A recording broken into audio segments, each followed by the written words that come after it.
আসসালামু আলাইকুম।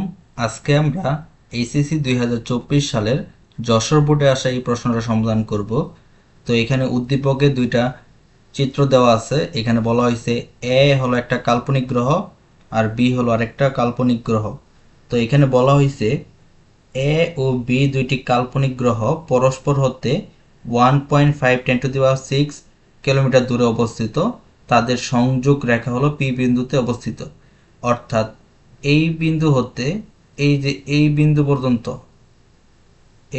পর্যন্ত এইটার দূরত্বই দেওয়া আছে 1.5 × 10⁶।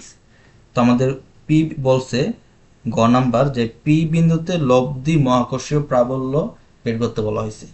তো আমরা প্রাবল্য কিভাবে বের করতে হবে? তো সবাই জানো যে লব্ধি প্রাবল্য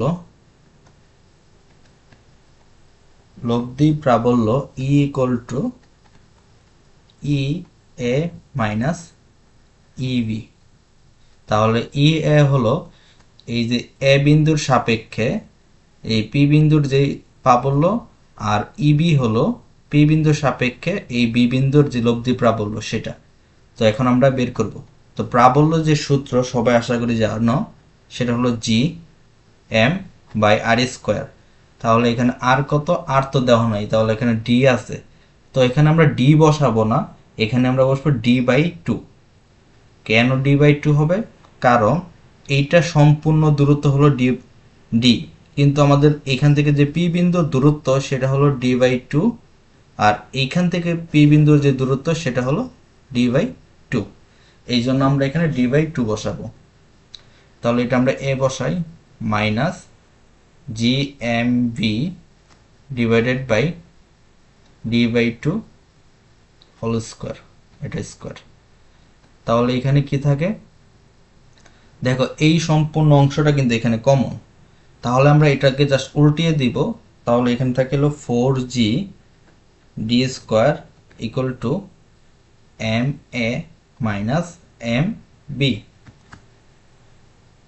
তাহলে এখানে আমরা জাস্ট মানগুলো বসিয়ে দিই।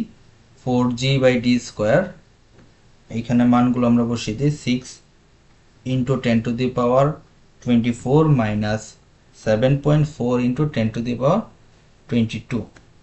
তাহলে এটা বিয়োগ করলে আসে 7 × 10⁻⁻4 এত নিউটন কেজি ইনভার্স।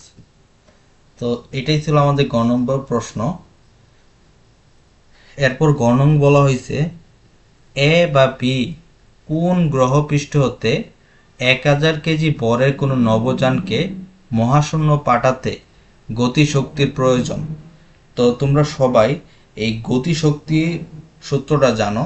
তো আমরা এখানে কি গতিশক্তির সূত্র ব্যবহার করি, খুব সহজে এটা আমরা বের করতে পারবো। তো এখন আমরা এখানে গতিশক্তির সূত্রটা ব্যবহার করব। তো গ নং, তো গতিশক্তির যে সূত্র প্রথম ক্ষেত্রে যদি আমরা লিখি ডাব্লিউ ইকুয়াল টু কি জি এম এম আর। তো জি এর মান সবাই জানো জি। এম কি? এম হলো পৃথিবীর ভর বা এ যে গ্রহ সেই গ্রহের ভর। তাহলে 6 × 10⁻24 ইন্টু 1000 কেজি ভর, তাহলে এটা হবে 1000। আর আর হলো দেওয়াই আছে 6.4 × 10⁶। এই আরটা এখানে দেওয়া আছে আর। তো এখন আমরা জাস্ট ক্যালকুলেটর বসিয়ে দিব। এটা জাস্ট ক্যালকুলেটর বসালে আসে 6.25 × 10⁶ জুল। এটা কি প্রথম গ্রহের ক্ষেত্রে কৃতকাজ। এখন আমরা WB বের করি। একইভাবে GM VM equal to RB। তো এখানে আমরা জাস্ট মানগুলো বসিয়ে দিব। জি এম এর মান হলো 7.4 × 10⁻22 ইন্টু 1000। RB এর মান হলো 1600 × 10⁻3। তো এটা জাস্ট ক্যালকুলেটর বসালে আসে 3.08 × 10⁻9 জুল। তো এখানে দুইটা থেকে দেখাই যাচ্ছে যে এই WB যেটা এর কৃত কাজ কি বেশি, সুতরাং এইটার বেশি শক্তি লাগবে, অর্থাৎ W V greater than W A. তো আশা করি তোমরা এই অঙ্কটা বুঝতে পারছো।